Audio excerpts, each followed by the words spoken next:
शिवलीलामृत अध्याय 7. सोमवंत व सुमतीची कथा. सूत म्हणाले, सज्जन हो, विदर्भात वेदमित्र व सारस्वत नावाचे 2 ब्राह्मण एकमेकांचे मित्र होते. त्यांचे पुत्र सुमित व सोमवंत हेही मित्रच. विद्याभ्यास पूर्ण झाल्यावर त्यांच्या वडिलांनी त्यांना राजाकडे पाठविले. त्यांची विद्वत्ता पाहून राजा म्हणाला, नैषद राजा चित्रांगदाची पत्नी सीमंतिनी शिवव्रतदिनी दाम्पत्य पूजन करते, म्हणून तुमच्यापैकी एकाने स्त्री वेश घेऊन दाम्पत्य म्हणून तिच्याकडे जावे. ती तुमची पूजा करून तुम्हाला द्रव्य देईल व या कामाबद्दल मीही अपार द्रव्य देईल. मग त्याने सोमवंताला स्त्रीवेश देऊन सुमेधासह सीमंतिनीकडे पाठविले.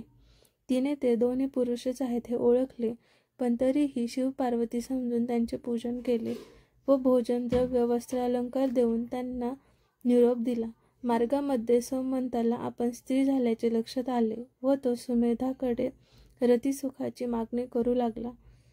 सुमेधाने त्याची कान उघडणी करून त्याला घरी नेले. तिथे आपला मुलगा स्त्री झाल्याचे कळताच सारस्वताने त्याविषयी राजाला जाब विचारला. तेव्हा राजाने त्याची क्षमा मागून सोमवंताला पूर्वरूप प्राप्त व्हावे म्हणून देवीची उपासना केली. देवीने सोमवंत स्त्रीच राहणार असे सांगून त्याचे व सुमेधाचे लग्न लावण्यास सांगितले. सूत दुसरी कथा सांगू लागले. अवंतीमध्ये मदन नावाचा एक व्याभिचारी ब्राह्मण पिंगला नामक वेश्येकडे नेहमी जात असे.